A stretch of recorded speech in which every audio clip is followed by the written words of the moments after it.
Bonjour à tous et bienvenue dans cette vidéo où je vais vous présenter comment avoir accès à l'outil d'affichage dynamique Novo.ds Cloud et sa présentation générale.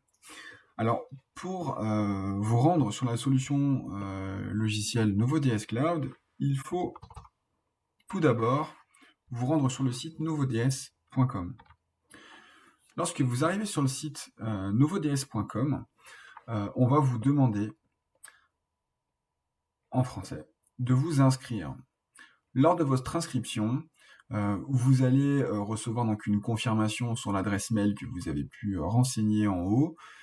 Cette confirmation va vous donner un accès gratuit pendant 30 jours à la solution Novo.ds Cloud afin que vous puissiez la tester de manière générale.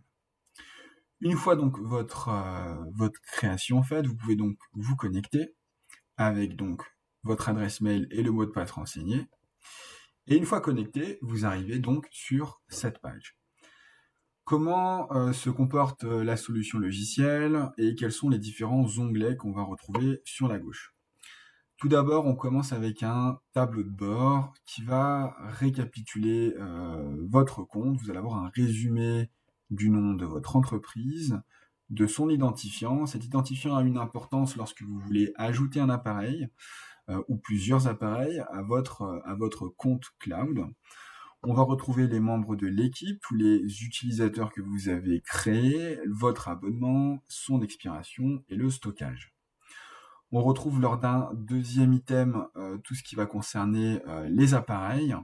Alors, à savoir que sur les appareils renseignés, on va avoir ou pas un point d'exclamation qui va vous informer que certains appareils ne sont pas connectés.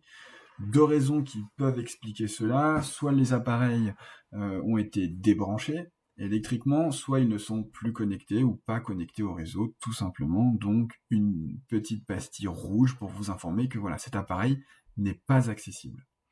On va retrouver la playlist, la médiathèque en ligne et le nombre d'utilisateurs une nouvelle fois.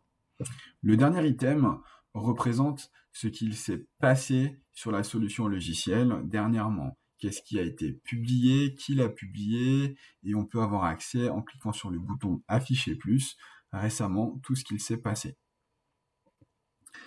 Donc, comme tout comportement d'une solution logicielle d'affichage dynamique, on va s'intéresser à 3 points essentiels qui vont être 1.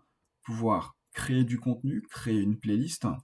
En cliquant sur le bouton playlist, on abordera ensemble comment créer vos playlists, quel template choisir, vers quel player ces templates s'adressent-elles, comment créer plusieurs pages et tous les paramètres qui s'en suivent.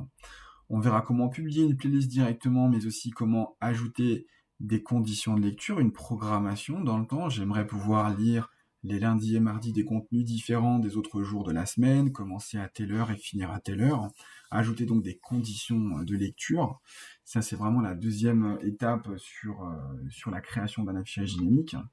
La dernière étant pousser votre contenu.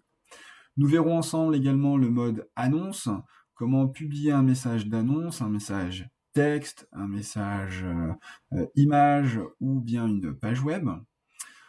On s'intéressera également à la partie utilisateur. DS Cloud est donc une solution multi-admin qui va vous permettre de renseigner différents utilisateurs qui vont avoir des droits d'accès ou pas et des fonctionnalités ou pas en fonction du droit que vous leur donnez. Et on abordera cela ensemble. L'onglet médiathèque vous permet également de pouvoir partager en ligne du contenu entre utilisateurs. Il vous sera également possible de créer des équipes sur ces utilisateurs afin de pouvoir partager des playlists, partager tout un tas de choses. On retrouve également ces playlists d'équipes dans l'onglet playlist. L'onglet appareil qui lui va vous renseigner sur les différents appareils qui sont connectés à votre ID, à votre logiciel cloud, ceux qui sont donc accessibles par une pastille verte et ceux qui ne le sont pas. Et nous verrons également les différentes actions que l'on peut mener sur ces appareils. Et le dashboard. Donc, c'est une solution qui est assez simple de compréhension premièrement, et son usage en détail je l'aborderai avec vous donc voilà, lors de vidéos précises sur chaque usage, donc la création d'un contenu, la création d'une programmation, la publication, les utilisateurs et les appareils, que faire de tous ces boutons, comment s'en servir au quotidien. On verra tout cela ensemble. Merci pour votre écoute et à bientôt. Au revoir.